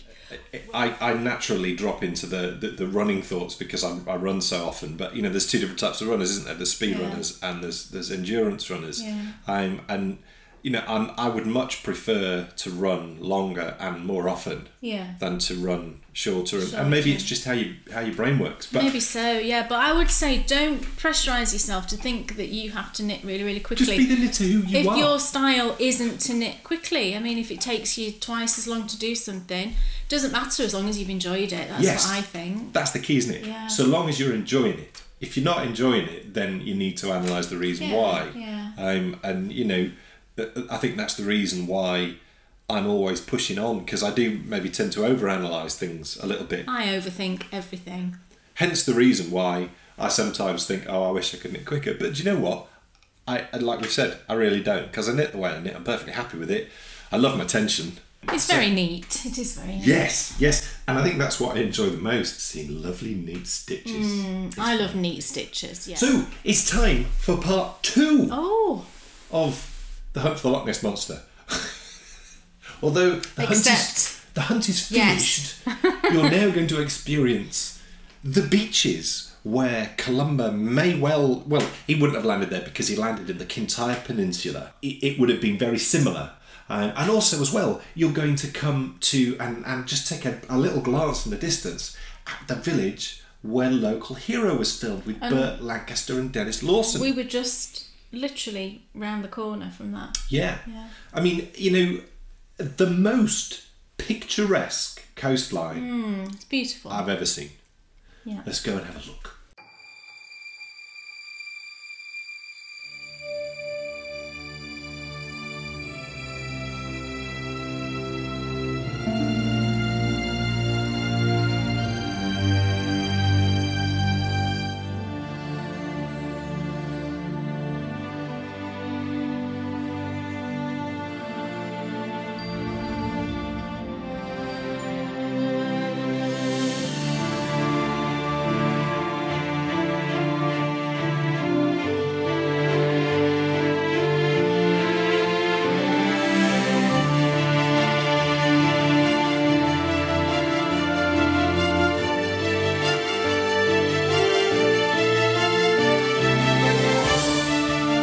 Welcome back to Scotland.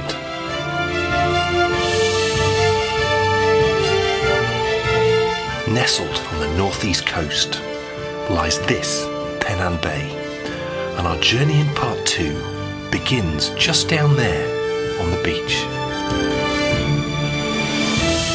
And it's an unbelievably cool place because just over that way is where they filmed Local Hero, the movie. I don't know if you've seen it, but that's the one with Burt Lancaster and also, I forget his name, Dennis Lawson. That's it. It's a superb film. But this is just the most amazing spot because there's so much amazing wildlife. I've just seen a bird dive bombing into the sea to catch some fish. There's been loads of guillemots out here, and also gannets. There's a whole, I don't know what you call them. There's a whole flock of birds out on this rock right here. I don't know what they're up to, but it really is amazing. And also what you get around here is you just get the most stunning heather up on the hills. And I don't know if you've seen, can you see the purple up there? I don't know if you've seen Brigadoon. It's one of my favourite musicals, actually. Also around here, you get lots and lots of caves. And these caves were used, they're all man-made, and they were used for smuggling. So smugglers would come into the bay, they'd deposit their wares in these caves, and then people would come in and get them. But it's actually starting to rain, so I'm going to head indoors, but there's some really great things to see around here, so I'll just show you a few of those things right now, particularly Pelican Bay. And so to continue our journey, we must leave the beach here at Pelican and head up this deceptively shallow looking hill. It's a lot steeper than it looks, actually. I can assure you that because I've run it every day that we've been here this week. And just a couple of miles down the road is that spit of land. Can you see it just beneath the sea there? That's what we've come to see. This has been extensively researched by archaeologists, and I'm really excited to show you what's there. And to do that, we need to head down to the beach at Pelican Bay. Now, what is so amazing about Pelican Bay is the breadth of history that there is in one place. Earlier on this week when we first came here, we found some rock in here and we couldn't work out what it was. It looked like cement, there was black stuff underneath. Now it turns out, after some great advice from some viewers, but also as well, we found a leaflet back at the place where we're staying which told us all about it. And it's glacial movement that caused this. It's glacial movement that caused all of this absolutely stunning bay. Look at that beach down there. Now the other thing that's happened, and I'm just going to show you this now before we take you up and show you the fort, is last night we need to try and stay out of the wind. Here we go. Last night yesterday it literally rained all day. I've never seen so much rain in all my life. And when we came here earlier on this week, this was just a completely white sandy beach. But look what's happened. The rain has washed down from up here and it's washed away. It must be 3/4 of the sand. It's absolutely shocking. But of course, the sea movement will bring it all back in again. But we need to go and take a look up here. So shall we go have a look? Let's do it.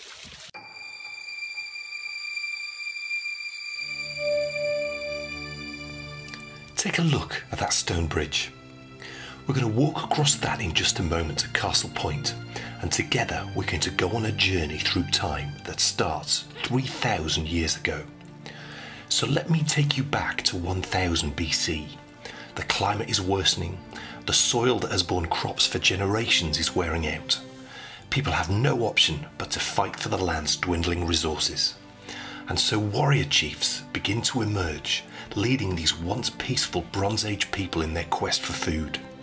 It was one of these groups that must have come across Castle Point one day, and to them it must have felt like a gift from the gods.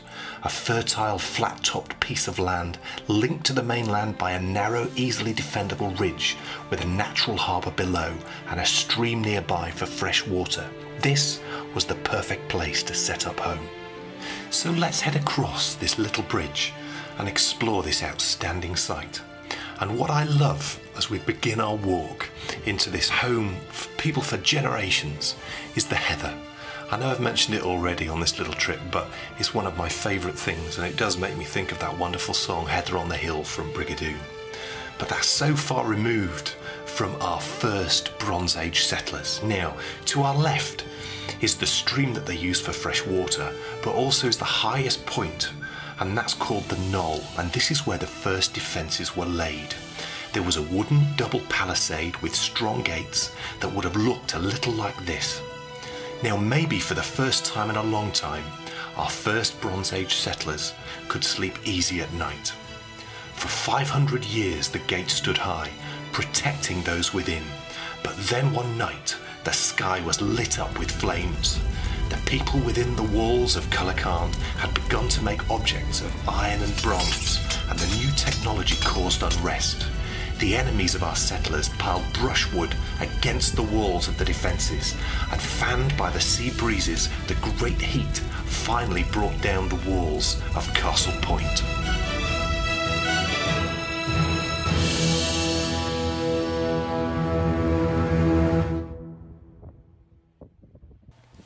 Now, as we make our way up and over this wonderful place, we're actually walking through the part of the site which was where the very first settlers built their huts.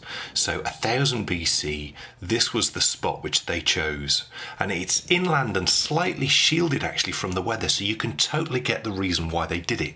Now, as the years progressed, they started to develop, and what we're looking at there is we're looking at the remains of their industrial area. So this is the point where they would have created their iron and created their bronze, as I nearly fell over there. No, in fact, I think that was a little bit of a jump, because what there is throughout this site and throughout any really detailed and long-standing archaeological site, there's loads of lumps and bumps, as Tony Robinson from Time Team always says.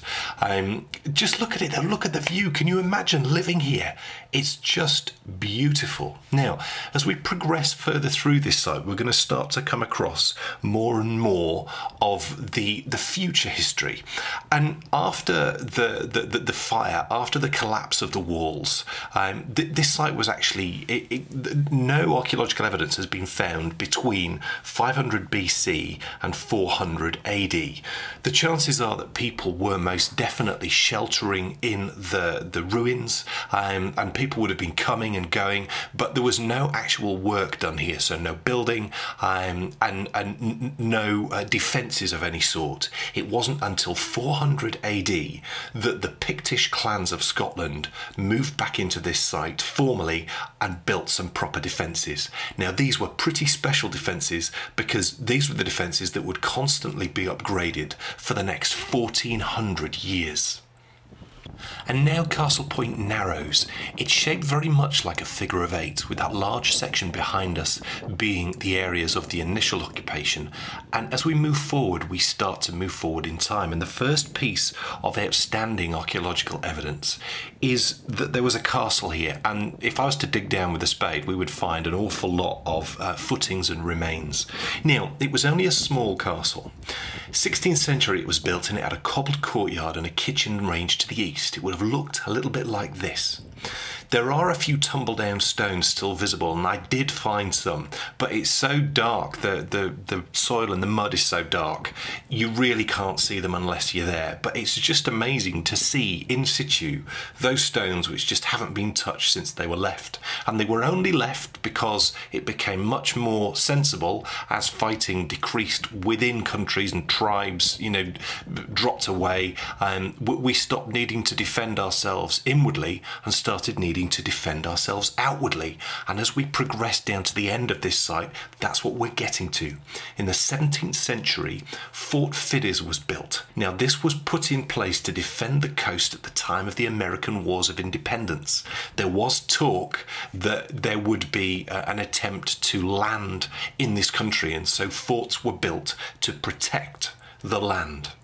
Now, the fort was occupied for 200 years, defending Scotland in its years of use from the feared invasion of Napoleon.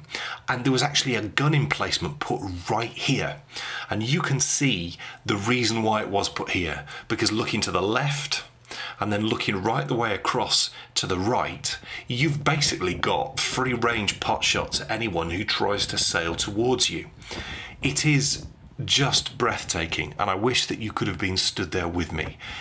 And this is most definitely my favourite part of history, these hidden areas of outstanding historical importance. They certainly are to me, because, you know, it encompasses the whole of human existence, from Bronze Age settlers right the way through to people within a couple of generations of ourselves today. And then just over the hill, just below where that farm is, that's where we started our journey. It's stunning.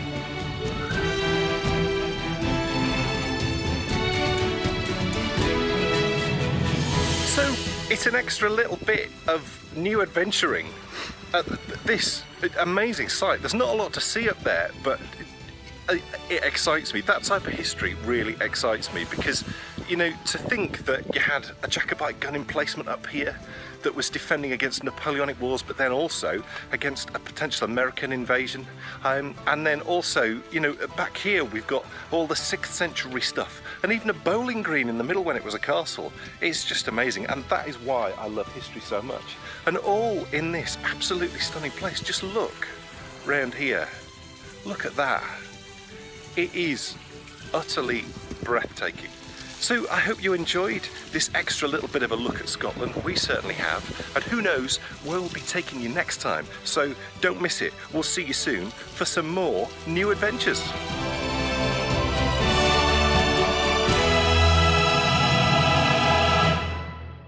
Now, what I loved about that was never in all my time of running have I, although it will have happened without me realising it, I'm sure, because there's history all around us, but to be able to step out of your door and run a 4-mile journey that took you from 3,000 years ago to the present day was just amazing. I mean, down on that, in Pelican Bay, where we saw those rocks that we Instagrammed a picture, and we established, didn't we, that that compacted rock was formed by glaciers. Yeah. So by the I think movement. That's right. Yeah. Yes. Yeah. It's formed by the movement of glaciers. Look like cement. Yeah, and they're at an angle like this, and it's because of the way that it was pushed. Yeah.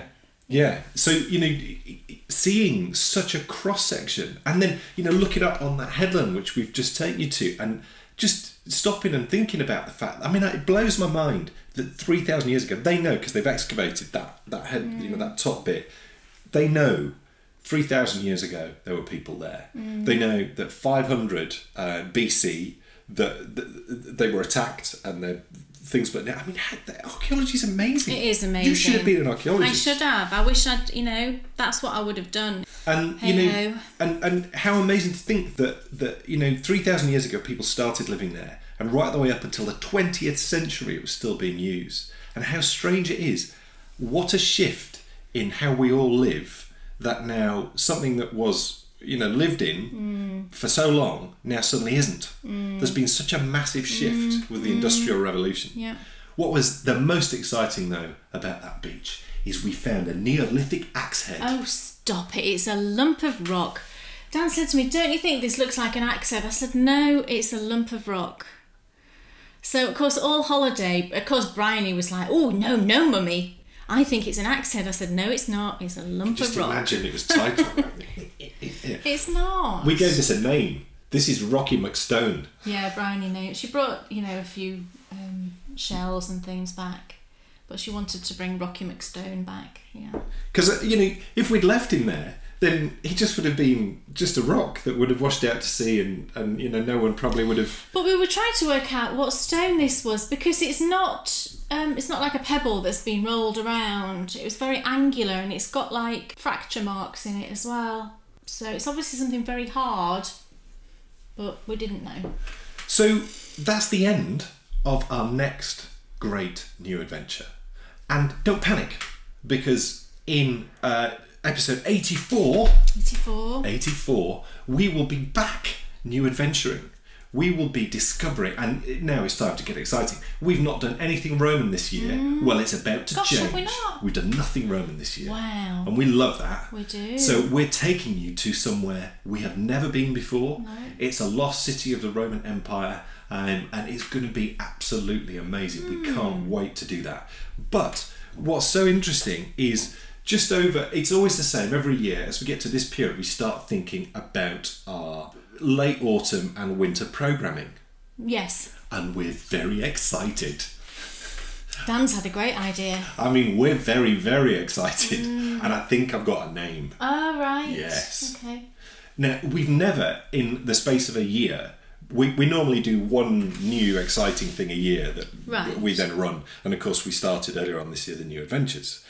Episode 88 will see the launch of this new thing. Right. Now, I'll be emailing and talking to our Platinum patrons about this, because they help us with the production of the show. But also as well, I think we might need to involve the Gold patrons too, because we need to do some things, don't we? I don't want to say too much, but it's going to be so exciting. But not only that, we're coming to the end. Next episode in episode 83, we will cover the 2 tracks of this last 7 years. Right, the 2010s. Yeah, the What's tens. it called? The tens. The tens. I suppose, yeah. So we'll be covering the music of the tens. What do you say when you're in the tens? Because you say 20s, 30s, 40s. Tens. Tens? No, Weird. I've never heard that. Okay, anyway. So we will be covering our songs of the tens. But then after that, what are we going to do? Well, we have something new for then as well, don't we? Do we? We do. We spoke about it the other day. Right. You came up with a concept and I ran with it. Gosh. Yes. I still can't remember what it was. And also as well... Whisper. Oh, brilliant. It was a great idea I had. Yeah. Excellent idea. And also as well, we're going to be seeing the return of something that we haven't done in ages. Oh. Absolutely ages. Right. Yes. So much to look forward to. That'll be really fun. Episode 85. So not and long to go. It's a very interactive thing and a sort of get you thinking thing, and yeah. So lots and lots and lots of exciting things to come. I think it's time for the Endy Bits. Endy Bits. What have we got to talk about? Right, the Jane Austen knit along is still going, all guns blazing. Loads of people have finished Longbourns. There's some absolutely beautiful finished shawls in the FO thread if you want to go and have a look. The colour combinations are absolutely beautiful. So that is still going on at the moment. It finishes at the end of this month. I just thought, we've had a couple of extra prizes, so I just thought I'd whiz through what the prizes are now going to be. We have the bag, which I showed you previously, from Marie Celeste Stitches. Let me just... And she's featured in our current issue of Knitability, which came out a week ago. Yeah. So we got, it's a real bumper prize, this. We've got this beautiful bag, which I'm completely jealous about, with the Liberty fabric. It's gorgeous. You then also get some really pretty progress keepers. And this cute pattern to make a monkey, a sewn monkey. Really, really sweet. So that will be one prize. So that's like a prize package. We were then sent this last week from lovely Barbara at Knitting I Love. She sent us one, well, she sent us three actually, one for each of us and then one for you. One of her Flower Power sets.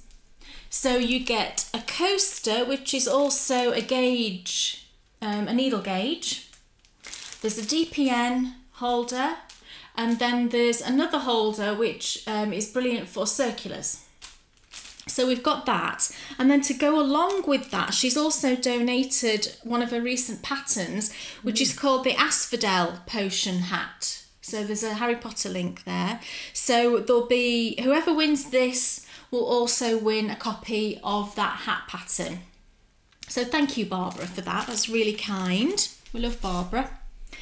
And then I've also got some yarn from lovely Nicole C. Mendez. It's one of her self-striping yarns, and it's in the Craft Room colourway, very appropriate. And it's on a soft sock, which is fabulous, and I'll talk about that a bit more in a second. And yeah, 80/20 merino nylon. And that's the colour, it's beautiful. And it's gorgeous yarn, this, absolutely gorgeous.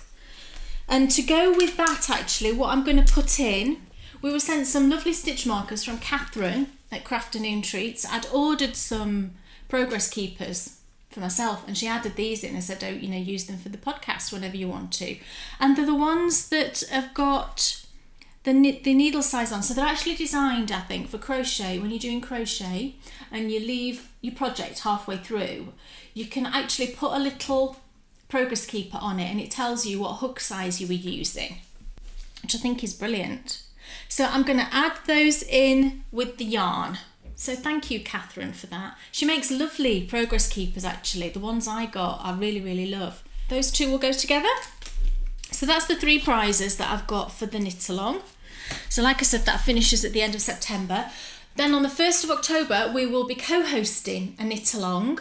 Yippee! Yippee! With lovely Talia and Marlisha from Penhook and Needles. Every year they do a toy knit along running up to Christmas, and they've asked us the past couple of years if we'd co-host, or we've always had other things going on, so I said, right, we're definitely going to do it this year.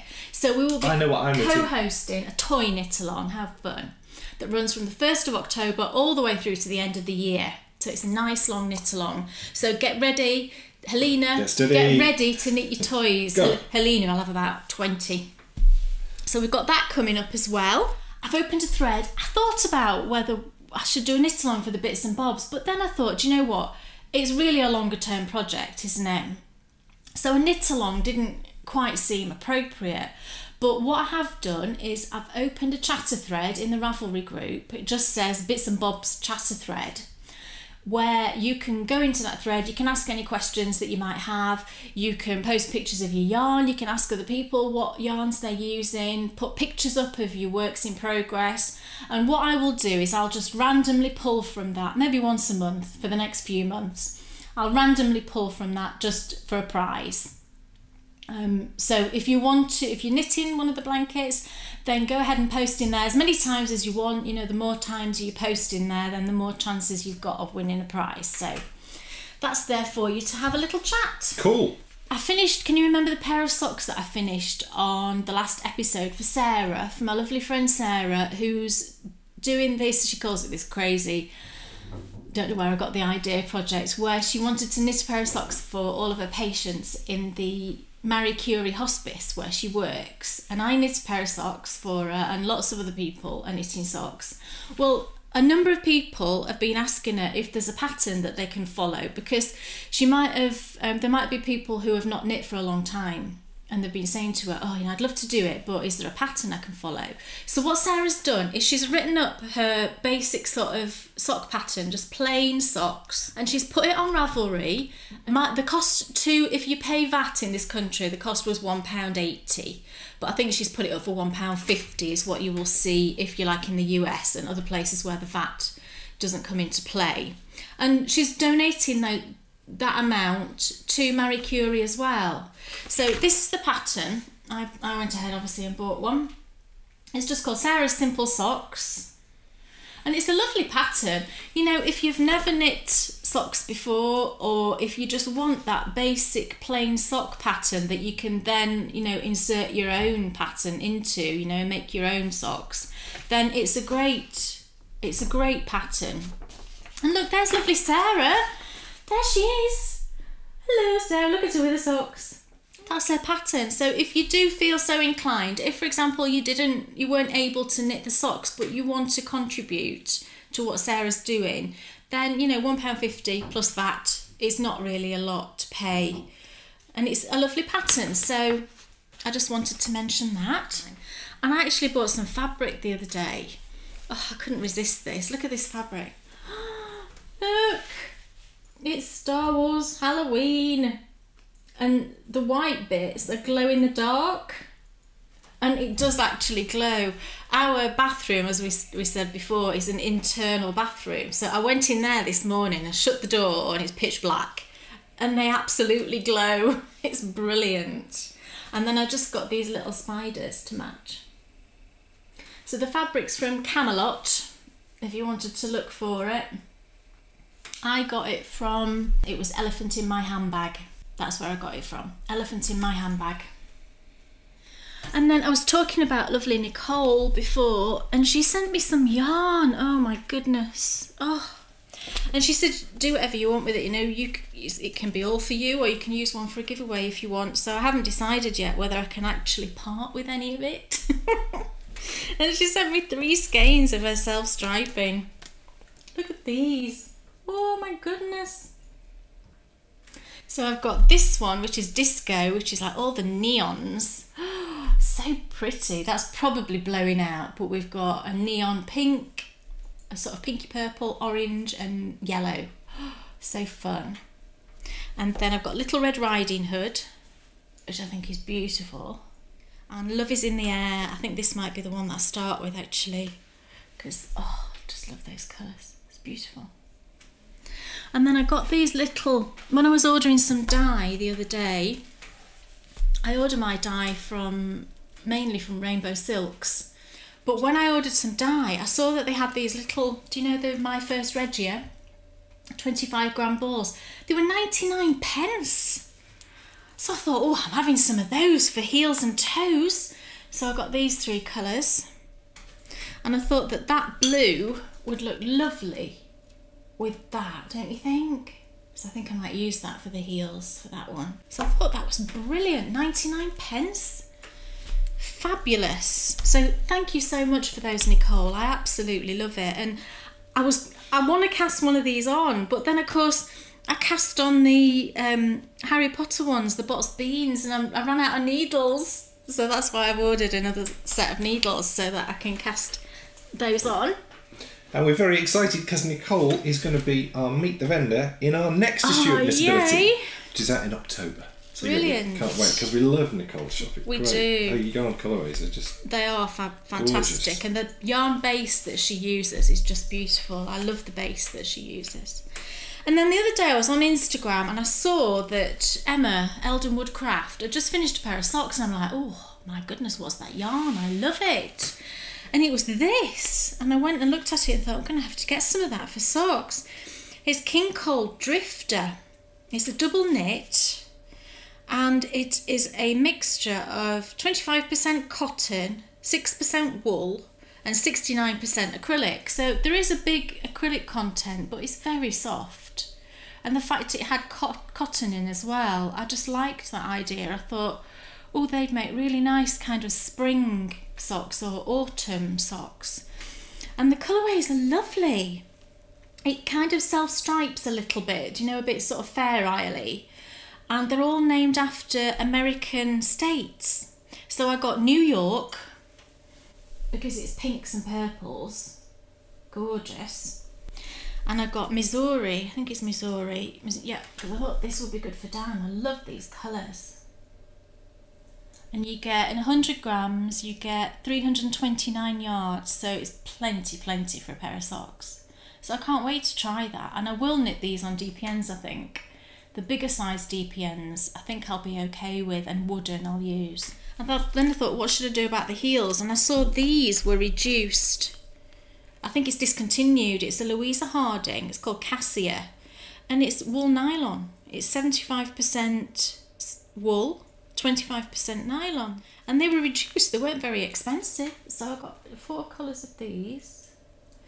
Because I thought that one would go really nicely with that. And then that one would go really nicely with that. And then also the cream goes with both of them. And then I just liked the green. But then when I saw these two, I thought, oh, that would make nice Christmas socks, stripy ones. So, and they were all from Wool Warehouse. Cool. That's it. We will see you in 2 weeks for episode 83, when we will be covering our final 2 songs of our top 10 playlist of our lifetimes. Yeah. We'll of course then be back 2 weeks after that with the next new adventure. In the meantime, the next Pop Live will be on Sunday the 17th of September at 2 p.m. Is it still British summertime then? Yes. Okay. Sunday the 17th of September, that's a lot of S's, at 2 p.m. BST. So patrons will see you next Sunday. And that's it. Thank you so much for watching. And we will see you soon for more. Bye. Sitting and knitting, standing K the bakery prayers. Enthusiasm's not quitting, standing K the bakery prayers. They'll take you to fabulous places of which their favorites they'll share. You better buy a pattern, get yourself a bakery pair. You'll find yourself in a castle watching the bakery bears. It never feels like a hassle to sit and watch the bakery bears. What's on your shelf or what's in